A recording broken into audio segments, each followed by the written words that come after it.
Praise the Lord. നമ്മുടെ വിശ്വാസ വളർച്ച ധ്യാനത്തിൽ വിശ്വാസത്തിൻ്റെ വളർച്ചയുടെ ഒരു പ്രധാന ഘടകം നമ്മളുടെ പ്രാർത്ഥന. നമ്മളെങ്ങനെ പ്രാർത്ഥിക്കുന്നു,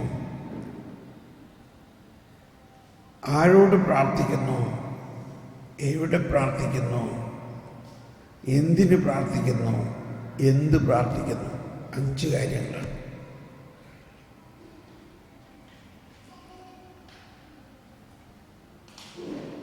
നമുക്ക് കാണാം, ദൈവമായിട്ടുള്ള വ്യക്തിപരമായ ഒരു ബന്ധമാണ് പ്രാർത്ഥനയെന്നും അത് വ്യക്തിപരമായി പ്രാർത്ഥിക്കുക എന്നതിൻ്റെ അർത്ഥം നമ്മിൽ വസിക്കുന്ന ദൈവം വ്യക്തിയാണ്, നമ്മളും ഒരു വ്യക്തിയാണ്. നമ്മളെ ഒരു വ്യക്തിയായി തന്നെ ദൈവം സൃഷ്ടിച്ചത് ദൈവത്തിന് നമ്മളുമായി ഒരു വ്യക്തിബന്ധം ഉണ്ടാകുന്നതിന് വേണ്ടിയാണ്. ആ വ്യക്തിബന്ധം ആഴമായി ഗാഢമായി വളർന്ന് നമ്മൾ ദൈവം പൂർണ്ണമായി നമ്മളിൽ ലയിക്കുന്ന ഒരവസ്ഥയിലേക്ക് വരും. അതിനനുസരിച്ചുള്ളതായിരിക്കണം നമ്മുടെ പ്രാർത്ഥനകളെല്ലാം. പഴയ നിയമത്തിൽ ഒരുപാട് പ്രാർത്ഥനകളുണ്ട്. എന്നാൽ അതിൽ നിന്നും വളരെ വ്യത്യസ്തമായി പടിപടിയായിട്ടുള്ള ഉയർച്ചയാണെന്ന് മാത്രം മനസ്സിലാക്കിയാൽ മതി. ഈശോ പ്രാർത്ഥിച്ചിരുന്നത് അന്നത്തെ യഹൂദരും നിയമജ്ഞരും പുരോഹിതന്മാരും പ്രാർത്ഥിച്ചതിൽ നിന്നും വളരെ വ്യത്യസ്തമായൊരു പ്രാർത്ഥനയായിരുന്നു. നമ്മളെ സംബന്ധിച്ച് അതാണ് നമ്മുടെ പ്രാർത്ഥന. അങ്ങനെ ഈശോ പ്രാർത്ഥിക്കുന്നത് കാണുകയും ആ പ്രാർത്ഥിക്കുന്ന ഈശോയോടൊപ്പം ജീവിച്ച അപ്പസ്തോലന്മാർ ഈശോയുടെ അടുത്ത് കൂടിയിട്ട് പറഞ്ഞു, ഞങ്ങളെ പ്രാർത്ഥിക്കാൻ പഠിപ്പിക്കണേ, ഞങ്ങളെ പ്രാർത്ഥിക്കാൻ പഠിപ്പിക്കണേ. ചൂടുവെള്ളമുണ്ട്. ഞങ്ങളെ പ്രാർത്ഥിക്കാൻ പഠിപ്പിക്കണേ. അപ്പോൾ പ്രാർത്ഥിക്കാൻ പഠിപ്പിക്കണേ എന്നുള്ള ഒറ്റ കാര്യമാണ് അപ്പസ്തോലന്മാർ ഈശോയോട് ചോദിച്ചത്. ഞങ്ങളെ പഠിപ്പിക്കുക. എന്ത് പഠിപ്പിക്കണം? പ്രാർത്ഥിക്കാൻ. അപ്പം ഇവിടെ നമുക്ക് മനസ്സിലാക്കേണ്ട വലിയൊരു രഹസ്യം, ഈശോ തന്നെയാണ് നമ്മളെ പ്രാർത്ഥിക്കാൻ പഠിപ്പിക്കുന്ന ആൾ. ഈശോ അപ്പസ്തോലന്മാരെ മാത്രമല്ല പ്രാർത്ഥിക്കാൻ പഠിപ്പിച്ചതും പഠിപ്പിക്കുന്നതും. ഈശോ ആണ് എല്ലാവരെയും പ്രാർത്ഥിക്കാൻ പഠിപ്പിക്കുന്നത്. പ്രാർത്ഥനയുടെ വിസ്മരണീയമായ രഹസ്യങ്ങൾ, അതിൽ പ്രധാനമായ ഒന്ന് നമ്മളല്ല പ്രാർത്ഥന ആരംഭിക്കുന്നത് നമ്മളിൽ നിന്നല്ല, മറിച്ച് ദൈവത്തിൽ നിന്നാണ്. ഇവിടെ കാറ്റഗിസത്തിൽ 2560 ഖണ്ഡികയിൽ പറയുകയാണ്, 2560 ദൈവത്തിൻ്റെ ദാനം എന്തെന്നും എന്താണെന്ന് നീ അറിഞ്ഞിരുന്നെങ്കിൽ, വെള്ളം തേടി നാം എത്തുന്ന കിണറ്റിങ്കൽ വെച്ചാണ് പ്രാർത്ഥനയാകുന്ന മഹാവിസ്മയം നമുക്ക് അനാവൃതമാകുന്നത്. അവിടെ ഓരോ മനുഷ്യജീവിയെയും കണ്ടുമുട്ടാൻ ക്രിസ്തു വന്നു ചേരുന്നു.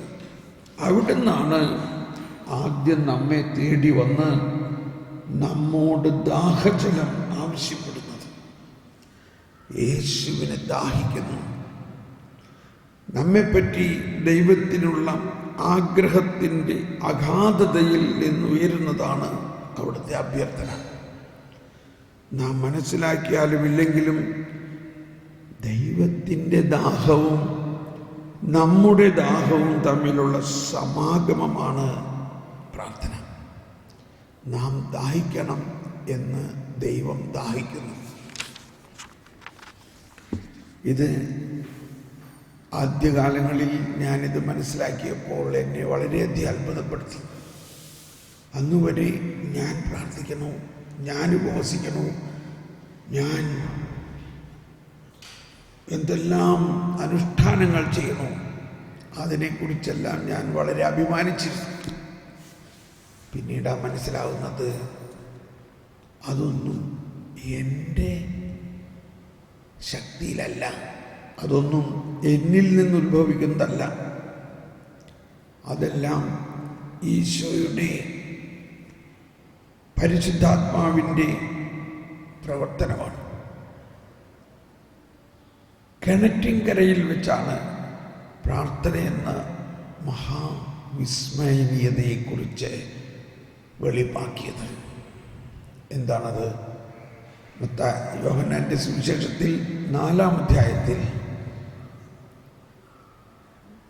ഈശോ കിണറ്റിൻകരയിൽ വരുന്നു. സമരിയാക്കാരിയുടെ അടുത്തേക്ക് ഈശോ വരുന്നു. ഈശോ സമരിയാക്കാരിയോട് ചോദിക്കുന്നു, എന്നെ പ്രാർത്ഥിക്കാൻ, അല്ലെങ്കിൽ എനിക്ക് ദാഹിക്കുന്നു.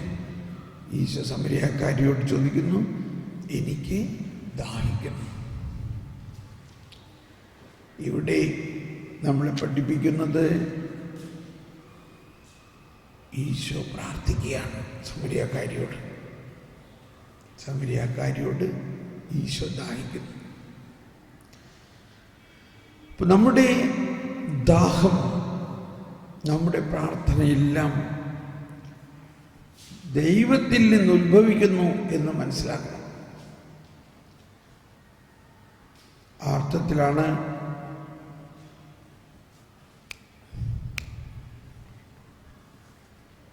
അർത്ഥത്തിലാണ് ഇപ്പോൾ നമ്മൾ ഈ വ്യക്തിപരമായ പ്രാർത്ഥന മനസ്സിലാക്കേണ്ടതും. രണ്ടാമത്തെ ഈശോ അവിടെ വെച്ച് പഠിപ്പിച്ച മറ്റൊന്ന്, യഥാർത്ഥ ആരാധകർ ആത്മാവിലും സത്യത്തിലും ദൈവത്തെ ആരാധിക്കുന്നവരാണ് യഥാർത്ഥ ആരാധകർ.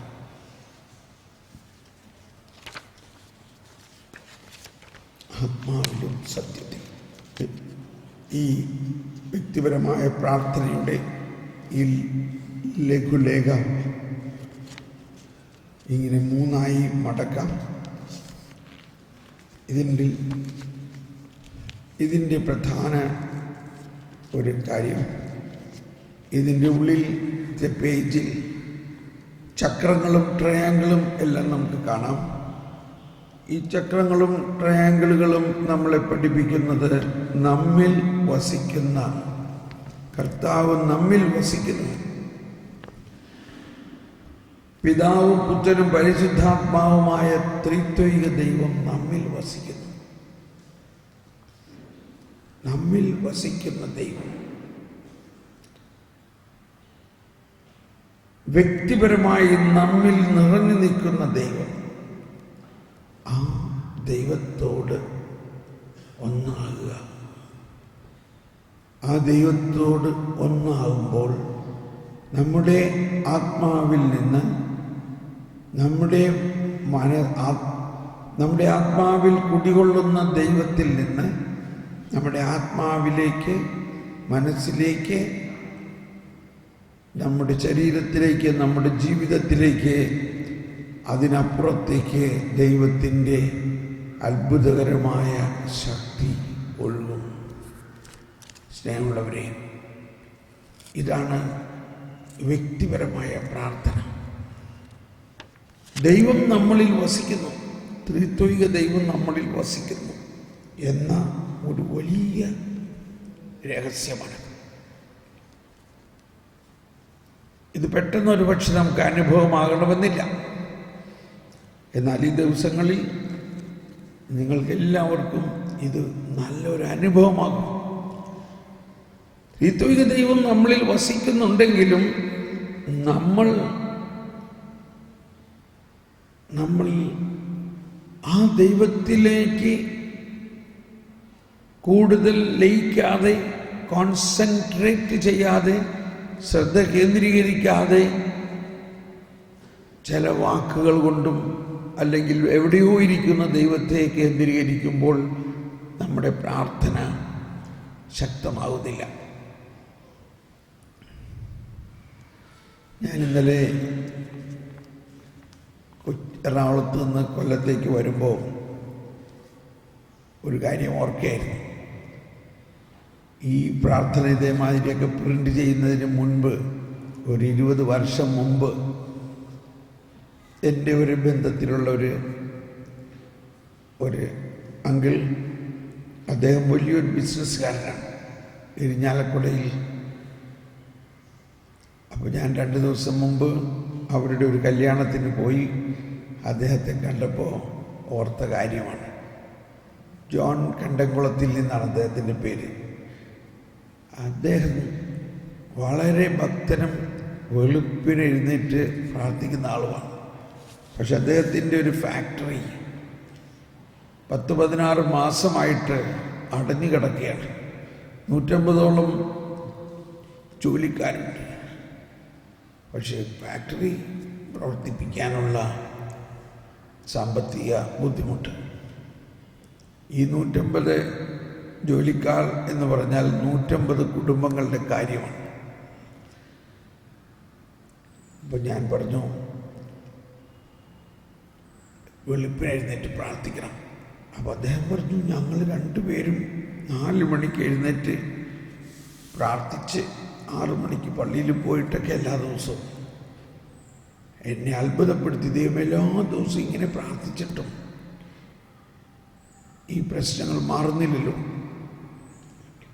ഞാൻ പറഞ്ഞു, ആരോടാ പ്രാർത്ഥിക്കണേ? അത് കർത്താവിനോട്. എവിടെയാ കർത്താവ്? കർത്താവ് സർവ്വവ്യാപിയാണ്. കർത്താവ് എല്ലായിടത്തും ഇല്ലേ? ഒരുപക്ഷെ ഇവിടെയാണ് ഒരു വ്യത്യാസം. കർത്താവ് എല്ലായിടത്തും ഉണ്ട്. എന്നാൽ കർത്താവ് നമ്മുടെ ഹൃദയത്തിൽ വസിക്കുന്നു. ഈ പ്രപഞ്ച സൃഷ്ടാവ്, സർവാധിപനായ ദൈവം എവിടെ വസിക്കുന്നു? നമ്മുടെ ഹൃദയത്തിൽ. നമുക്കറിയാം, ജെറുസലേം ദേവാലയത്തിൽ ദൈവത്തിൻ്റെ സാന്നിധ്യത്തെക്കുറിച്ചെല്ലാം നമ്മൾ പഴയ നിയമത്തിൽ കണ്ടു. അത് കഴിഞ്ഞ് നമ്മൾ കാണുന്നുണ്ട്, ആ ജെറുസലേം ദേവാലയത്തിൽ നിന്നും ആ സാന്നിധ്യം വിട്ടുപോയി. ആ ജെറുസലേം ദേവാലയം കല്ലിന്മേൽ കല്ല് ശേഷിക്കാതെ തകർന്നു. അതിൽ നിന്നെല്ലാം ദൈവം നമ്മളെ പഠിപ്പിക്കുന്നത്, ഞാൻ ഈ മനുഷ്യനിർമ്മിതമായ ദേവാലയത്തിലല്ല വസിക്കുന്നത്, അല്ലെങ്കിൽ വസിക്കുന്നതിൽ സന്തോഷിക്കുന്നത് എൻ്റെ ദൈവമക്കളായ ഓരോരുത്തരുടെയും ഹൃദയത്തിലാണ്. അപ്പം ഞാനിത് അങ്കിളിനോട് പറഞ്ഞപ്പോൾ ഞാനിങ്ങനെ കുരിശൊക്കെ വരച്ച് കാണിച്ചു കൊടുത്തു. വിശുദ്ധ കുരിശിൻ്റെ അടയാളത്താലെ, എല്ലാവരും ഒന്ന് കുരിശ് വരച്ച്, വിശുദ്ധ കുരിശിൻ്റെ അടയാളത്താലെ ഞങ്ങളുടെ ശത്രുക്കളിൽ നിന്ന് ഞങ്ങളെ രക്ഷിക്കുക, ഞങ്ങളുടെ തമ്പുരാനെ. കണ്ടു, തമ്പുരാൻ എവിടെയാ? തമ്പുരാൻ നമ്മുടെ ഉള്ളിലാണ്. എന്താ ഈ തമ്പുരാൻ്റെ പേര്? പിതാവിൻ്റെയും പുത്രൻ്റെയും പരിശുദ്ധാത്മാവിൻ്റെയും പേരിലുള്ള തമ്പുരാൻ. പിതാവിൻ്റെയും പുത്രൻ്റെയും പരിശുദ്ധാത്മാവിൻ്റെയും നാമത്തിൽ. അപ്പോൾ പിതാവിൻ്റെയും പുത്രൻ്റെയും പരിശുദ്ധാത്മാവിൻ്റെയും നാമത്തിലുള്ള ഞങ്ങളുടെ തമ്പുരാനെ, ശത്രുക്കളിൽ നിന്ന് ഞങ്ങൾ രക്ഷിക്കണേ, വിശുദ്ധ കുരിശിൻ്റെ അടയാളത്തിൽ. അദ്ദേഹം പറഞ്ഞു, അത് ഞാൻ ചെയ്യാം. എന്നിട്ട് ഈ പ്രാർത്ഥനയിൽ എഴുതിയിരിക്കുന്നത് കടലാസ് ഞാനൊരു വരച്ച്, ഒരു കടലാസിൽ വരച്ച് ഇങ്ങനെ കാണിച്ച്, ഇങ്ങനെ നമ്മുടെ ഉള്ളിൽ വസിക്കുന്ന ദൈവത്തെ പ്രാർത്ഥിക്കുക, ആരാധിക്കുക, സ്തുതിക്കുക. അതിനുശേഷം നമ്മുടെ എല്ലാം ആ ദൈവത്തിന് സമർപ്പിക്കുക. ആ ദൈവം ഇതെല്ലാം വിശുദ്ധീകരിക്കും, ഇതെല്ലാം ശക്തീകരിക്കും, ഇതെല്ലാം നടത്തും. ആര് നടത്തും? ആര് നടത്തും? ദൈവം നടത്തും. ഒരു 3 ദിവസം കഴിഞ്ഞപ്പോൾ, അപ്പം ഇതിൻ്റെ ശീർഷകത്തിൽ ഒരു വാക്യമുണ്ട്, ആദ്യത്തെ പേജിൽ തന്നെ, നിങ്ങളെ തന്നെ ശുദ്ധീകരിക്കുവിൻ, നാളെ നിങ്ങളുടെ ഇടയിൽ കർത്താവ് അത്ഭുതങ്ങൾ പ്രവർത്തിക്കും. നിങ്ങളെ തന്നെ. ഞാനിത് വിശ്വസിക്കുന്നു. നിങ്ങളെ തന്നെ ശുദ്ധീകരിക്കുക എന്ന് പറഞ്ഞാൽ നമ്മളെ കോൺസെൻട്രേറ്റ് ചെയ്യുക, നമ്മളെ ദൈവത്തിന് പൂർണ്ണമായി സമർപ്പിക്കുക. അതിനുശേഷം ദൈവം തന്നെ നമ്മളെ ശുദ്ധീകരിക്കുകയും ശക്തീകരിക്കുകയും രൂപാന്തരീകരിക്കുകയും മഹത്വീകരിക്കുകയും എല്ലാം ചെയ്യും. 3 ദിവസം കഴിഞ്ഞപ്പോൾ ഞാൻ അദ്ദേഹത്തിനെ ഫോൺ വിളിച്ച് ചോദിച്ചു. അപ്പം അന്ന് ഞാൻ ബോംബെയിലാണ് ഞങ്ങളുടെ സ്ഥിരതാമസമായിരുന്നത്.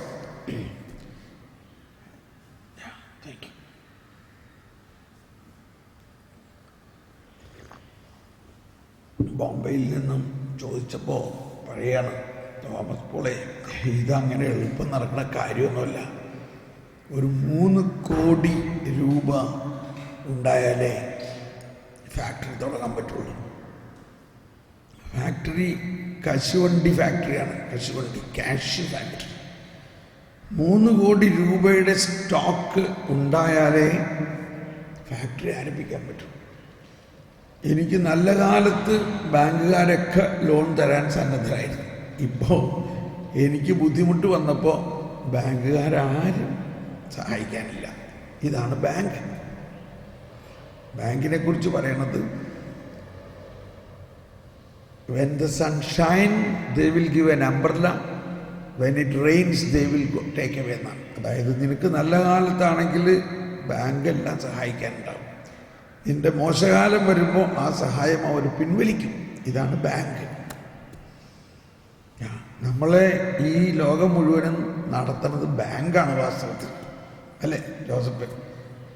ബാങ്കാണ്. നമ്മൾക്ക് ഇച്ചിരി നല്ല പച്ചപിടിപ്പിന് അവർ പറയും, നിങ്ങൾക്കൊരു ലോൺ മേടിച്ച് അവിടെ ഒരു ബിസിനസ് നടത്തിക്കൂടെ, ഒരു ഷോപ്പിംഗ് കോംപ്ലക്സ് ഉണ്ടായിക്കൂടെ, ഒരു വീടുണ്ടായിക്കൂടെ, ഇങ്ങനെയൊക്കെ പറയും. നമുക്ക് വലിയ മെച്ചമൊന്നുമില്ലെന്ന് അറിയുകയാണെങ്കിൽ അവർ ആരും തിരിഞ്ഞു നോക്കില്ല. ഇത് തന്നെ അദ്ദേഹം പറഞ്ഞത്. ഞാൻ പറഞ്ഞു, നമ്മുടെ ബാങ്ക് കർത്താവാണ്. കർത്താവിന് നമ്മളെ നയിക്കാൻ കഴിയും. നമ്മിൽ ആ കർത്താവ് വസിക്കുന്നു. നമ്മുടെ വിശ്വാസത്തിൻ്റെ ഏറ്റവും വലിയ ഒരു രഹസ്യം ഇതാണ്, ദൈവം എൻ്റെ കൂടെയുണ്ട്.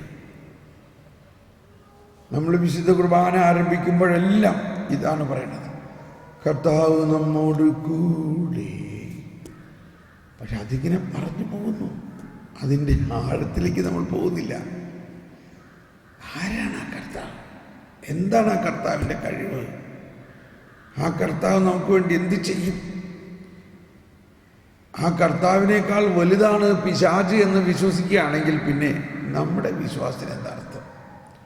ആ കർത്താവിനേക്കാൾ വലുതാണ് നമ്മുടെ പാപമെന്ന് ചിന്തിക്കുകയാണെങ്കിൽ ആ പാപം മനുഷ്യനെ തകർക്കും, ആ പിശാച് മനുഷ്യനെ തകർക്കുമെന്ന് ചിന്തിക്കുമ്പോൾ അവിടെ ഒരു വീടിൻ്റെ അടുത്തൊരു സർപ്പക്കാവുണ്ട് കേട്ടോ, അതുകൊണ്ട് നിങ്ങളവിടെ താമസിക്കണ്ട. ആ സർപ്പക്കാവിലുള്ള പിശാചൊക്കെ നിങ്ങളുടെ അടുത്തേക്ക് വരും.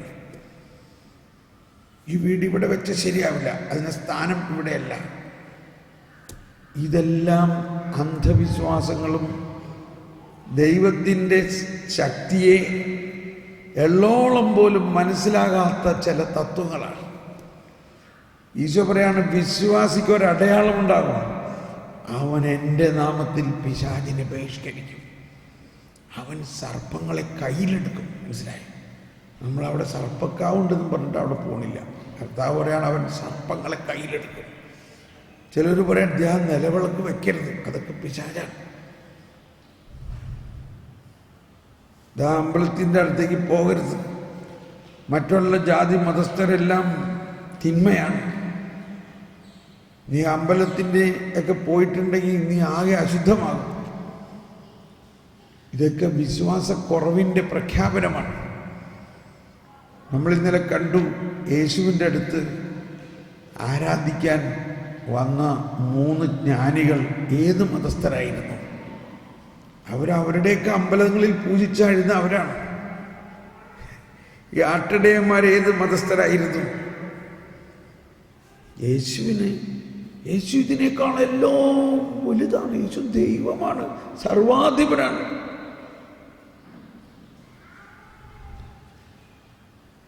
എനിവേ, ഞാൻ ചോദിച്ചപ്പോൾ ഞങ്ങൾ പറഞ്ഞു, നീ പറഞ്ഞ മാതിരി ഞാൻ പ്രാർത്ഥിക്കുന്നുണ്ട് പണി. ഓക്കെ. 7-ാം ദിവസം ഇദ്ദേഹം ഫോൺ വിളിച്ച് പറയാണ്. ഇദ്ദേഹം ഫോൺ വിളിക്കുന്ന നേരത്ത് ആളങ്ങ് ഭയങ്കര വികാരഭരിതനാണ്. തോമസ് പോളി ഒരു അത്ഭുതം നടന്നിരിക്കണം. Praise the Lord. നിങ്ങളെ തന്നെ വിശുദ്ധീകരിക്കുവിൻ, നാളെ കർത്താവ് നിങ്ങളുടെ ഇടയിൽ അത്ഭുതം നടത്തും. പുള്ളി പറയാണ്, ഞാൻ കൊല്ലത്ത് പോയിരിക്കുകയായിരുന്നു, അതുകൊണ്ടാണ് ഓർത്തത് കൊല്ലത്ത്. അവിടെ എൻ്റെ ഒരു സുഹൃത്ത് ഒരു കശുവണ്ടി വ്യവസായിയുടെ ഫാക്ടറിയിൽ പോയപ്പോൾ, ചുമ്മാതിരെ പോയപ്പോൾ ഒന്ന് കയറിയതാണ്. അദ്ദേഹം പറയാണ്, ജോണേ, എന്ത് പറ്റി തൻ്റെ ഫാക്ടറി എന്താ നടക്കാത്ത? ഫാക്ടറിക്കൊരു കുഴപ്പമില്ല, കശുവണ്ടി കിട്ടുകയാണെങ്കിൽ ഇപ്പം തുടങ്ങാം. അത്രേ ഉള്ളൂ പ്രശ്നം, അത്രേ ഉള്ളൂ. അപ്പോൾ കൊല്ലത്ത് നിന്നാണ് ഞാൻ സംസാരിക്കുന്നത്, അതുകൊണ്ടാണ് ഇതിന് വളരെ പ്രാധാന്യമുള്ളത്. കൊല്ലത്ത് ഈ കശുവണ്ടി വ്യവസായിയുടെ പ്രശ്നം എന്താണെന്നറിയാം? കൊല്ലത്തുള്ള കശുവണ്ടി വ്യവസായിക്ക് ഒരു പ്രശ്നം, ഒരു കപ്പലിൽ ലോഡ് കശുവണ്ടി വന്ന് ആഫ്രിക്കയിലും, പക്ഷെ ഇയാൾക്കിത് വെക്കാൻ സ്ഥലമില്ല. ഒരു കപ്പല് നിറച്ചു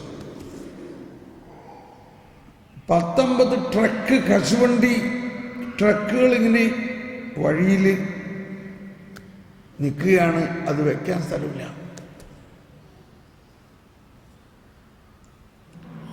ഈ ജോണിനോട് ചോദിക്കുകയാണ്, നീ ഒരു പണി ചെയ്യും, ഈ ട്രക്കുകളൊക്കെ നിന്റെ ഫാക്ടറിയിലേക്ക് അടിക്കട്ടെ, നീ ഫാക്ടറി തുടങ്ങ്, കാശിന്റെ കാര്യം നമുക്ക് പിന്നെ നോക്കാം. ഇദ്ദേഹം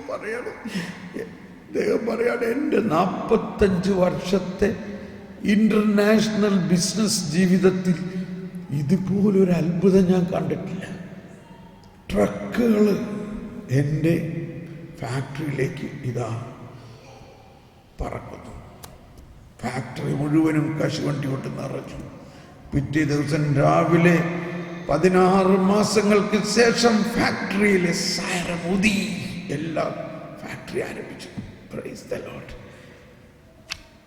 ഇത് ഒരു സാമ്പത്തികവും ഫാക്ടറി തമ്മിലുള്ള ബന്ധമല്ല, ഇത് വാസ്തവത്തിൽ ഇത് ദൈവവും നമ്മുടെ ആത്മാവും തമ്മിലുള്ള ബന്ധം നടക്കുമ്പോൾ ദൈവമെല്ലാം ക്രമീകരിക്കും.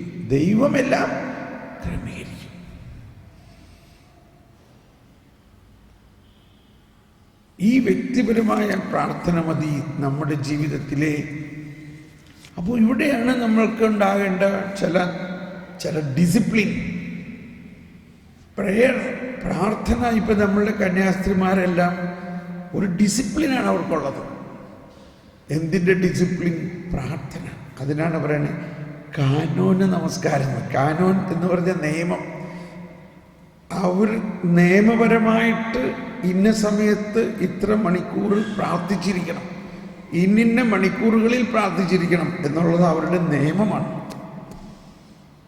അത് തെറ്റിയാൽ അത് വലിയ തെറ്റാണ്.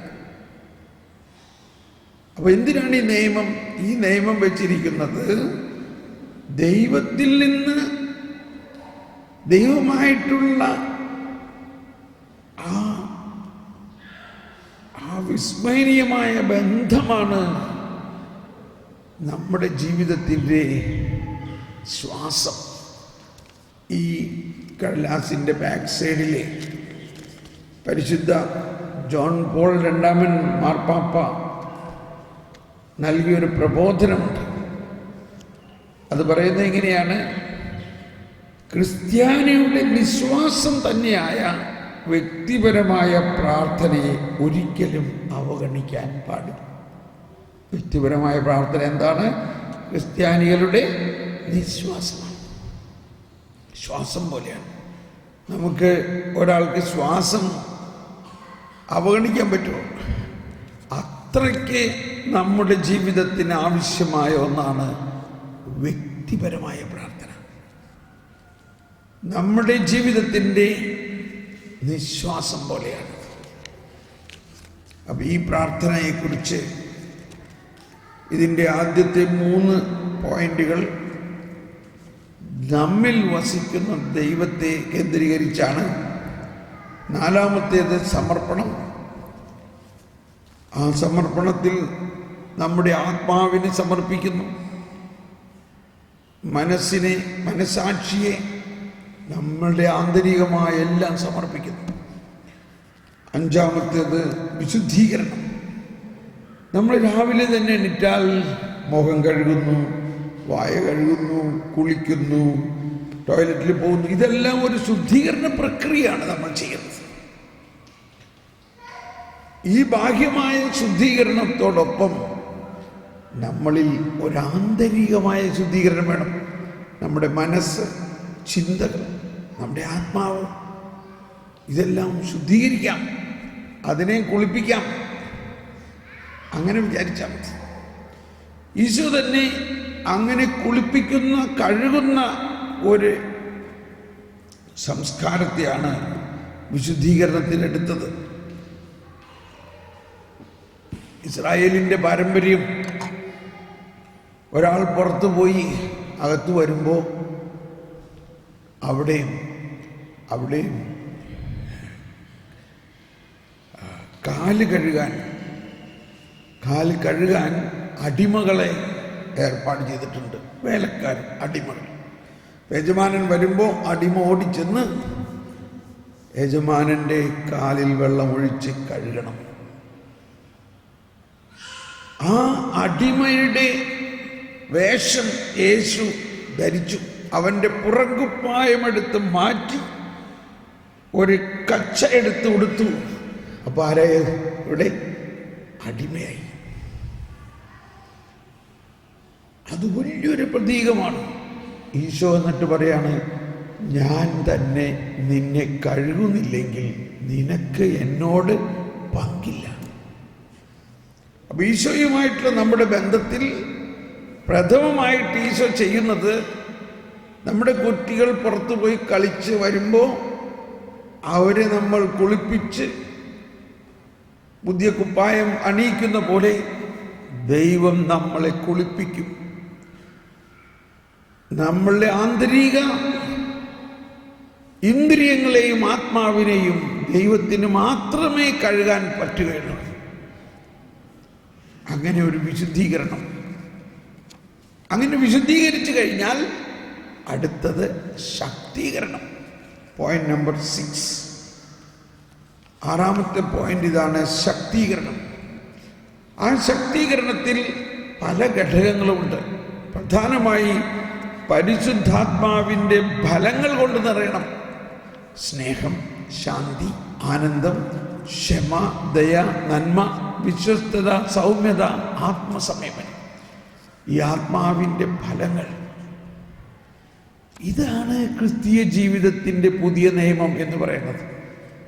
പഴയ നിയമവും പുതിയ നിയമവും തമ്മിലുള്ള വ്യത്യാസം മനസ്സിലാക്കണം.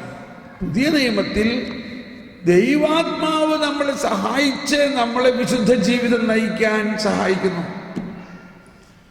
പഴയ നിയമത്തിൽ മനുഷ്യൻ തൻ്റെ സ്വന്തം ശക്തി കൊണ്ട് കൽപ്പനകൾ പാലിക്കാൻ പരിശ്രമിക്കുന്നു, എന്നിട്ട് നടക്കുന്നില്ല.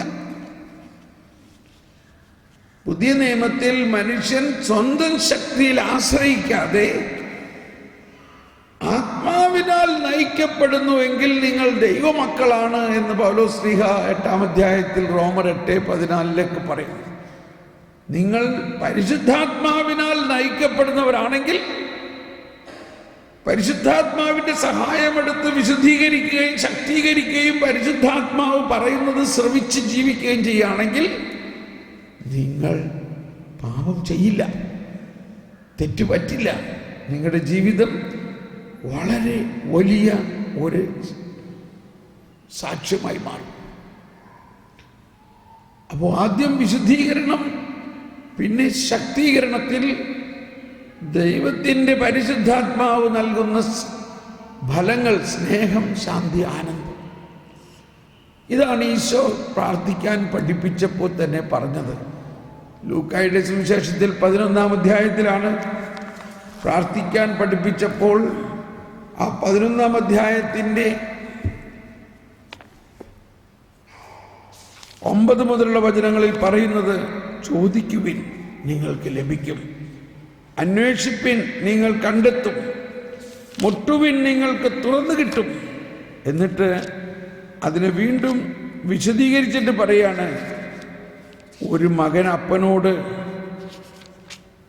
അപ്പം ചോദിച്ചാൽ കല്ല് കൊടുക്കുമോ? മത്സ്യം ചോദിച്ചാൽ പാമ്പിനെ കൊടുക്കുമോ?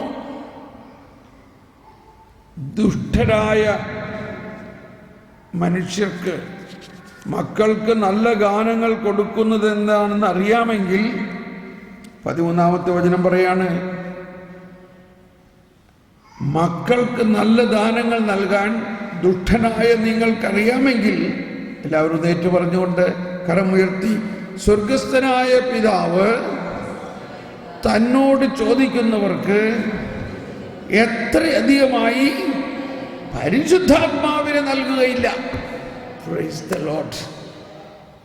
അപ്പോൾ 3 അടയാളം അതിനു പറഞ്ഞിരിക്കുകയാണ്. മുട്ടുന്നവന് തുറന്നു കിട്ടുന്നു.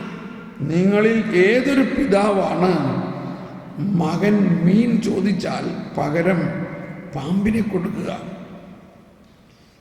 മുട്ട ചോദിച്ചാൽ പകരം തേളിനെ കൊടുക്കുക? അപ്പം ചോദിച്ചാൽ പകരം കല്ലിനെ കൊടുക്കുക? ആരെങ്കിലും അങ്ങനെ ചെയ്യോ? ആരും ചെയ്യില്ല.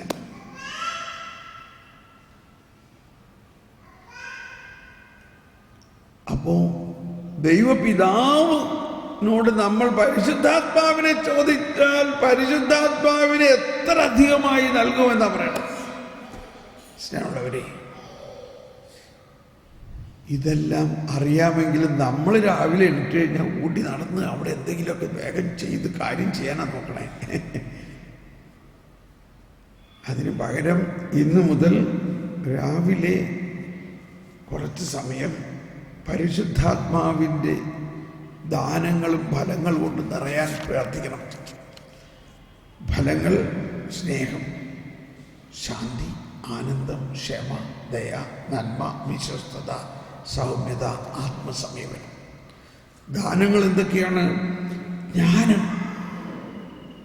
ഇത് നമ്മുടെ വലിയ ഒരാശയമാണ് ഈ ധ്യാനത്തിൻ്റെ. ജ്ഞാനം. നമ്മുടെ വിശ്വാസത്തിൻ്റെ അടിസ്ഥാനം മാനുഷികമായ വിജ്ഞാനമാകാതെ ദൈവിക ജ്ഞാനത്തിലാകണം. ദൈവിക ജ്ഞാനം. നമ്മൾ ഇന്നലെ പറഞ്ഞു എന്നറിയില്ല, ദൈവമോ പിശാചോ ഏതാ വലുത്? ദൈവമാണ്. പിശാച് ആരാണ്? പിശാച് ദൈവത്തിൻ്റെ ഒരു സൃഷ്ടി മാത്രമാണ്. ഇതൊരു ജ്ഞാനമാണത്, ഇതൊരു അറിവാണത്.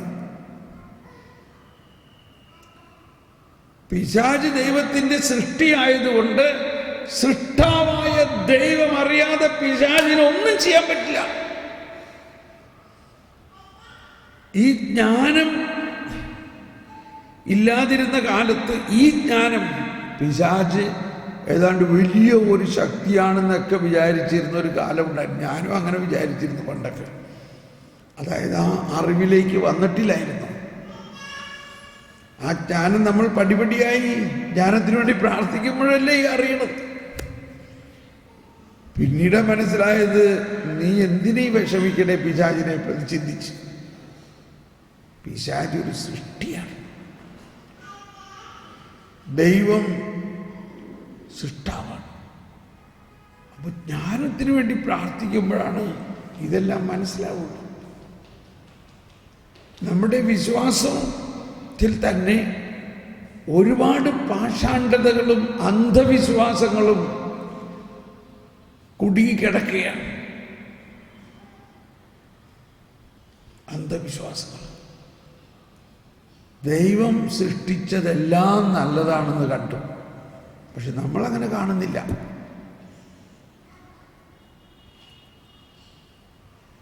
അപ്പൊ ഈ അന്ധവിശ്വാസം മാറണമെങ്കിൽ എന്തു വേണം? ജ്ഞാനം വേണം. ജ്ഞാനം. ഈശോ പറഞ്ഞു, സത്യം നിങ്ങൾ അറിയണം. സത്യം അറിയുകയാണെങ്കിൽ ആ സത്യം നിങ്ങളെ സ്വതന്ത്രരാക്കും. നമ്മുടെ ധ്യാനങ്ങളും ധ്യാന കേന്ദ്രങ്ങളിലും എന്തെങ്കിലും പഠിച്ചാൽ പോരാ, സത്യം പഠിക്കണം. ഈശോ മത്തായിയുടെ സുവിശേഷത്തിന്റെ അവസാനം പറഞ്ഞിട്ടൊരു കാര്യമാണ്, നിങ്ങൾ ലോകമെല്ലാം പോയി എല്ലാവരെയും സ്നാനപ്പെടുത്തുവിൻ, സുവിശേഷം പ്രഘോഷിച്ച്. അതിനുശേഷം എന്ത് ചെയ്യണമെന്ന് പറയണേ? അവരെ പഠിപ്പിക്കുവിൻ. ഞാൻ നിങ്ങളോട് കൽപ്പിച്ചിട്ടുള്ളവ അനുസരിക്കാൻ അവരെ പഠിപ്പിക്കുവിൻ. എന്തെങ്കിലും പഠിച്ചാൽ പോരാ, ഞാൻ പഠിപ്പിച്ചിട്ടുള്ളത്. ഞാൻ പഠിപ്പിച്ചു എന്ന് പറഞ്ഞാൽ ആര്? കർത്താവ് ഈശോ മിശിഹ പഠിപ്പിച്ചിട്ടുള്ളത്. പഴയ നിയമത്തിൽ ഒരുപാട് കാര്യങ്ങൾ നമ്മൾ പഠിപ്പിച്ചിട്ടുണ്ട്. പക്ഷേ ആ കാലം മാറി, പുതിയ നിയമം വന്നിരിക്കുന്നു. ഈശോ വന്നിട്ട് പറയാണ്, നിങ്ങൾ കേട്ടിട്ടില്ലേ പഴയ നിയമത്തിലെ നിയമാവർത്തന ഗ്രന്ഥത്തിൽ ഇങ്ങനെ എഴുതിയിട്ടുണ്ടെന്ന്? എന്നാൽ ഞാൻ നിങ്ങളോട് പറയണം, അതല്ല. അപ്പൊ ഈ സുവിശേഷം മുഴുവനും അല്ലേ പഠിക്കേണ്ടത്? സുവിശേഷം മുഴുവനും അല്ല ബൈബിള് മുഴുവനും അല്ല പഠിക്കേണ്ടത്.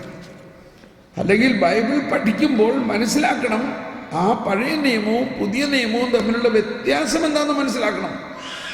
പഴയ നിയമത്തിൽ എഴുതിയിരിക്കുന്ന ഒരൊറ്റ വചനം പറഞ്ഞുകൊണ്ട് നമ്മളെ പീഡിപ്പിക്കുകയല്ല ചെയ്യേണ്ടത്, ഭയപ്പെടുകയല്ല ചെയ്യേണ്ടത്.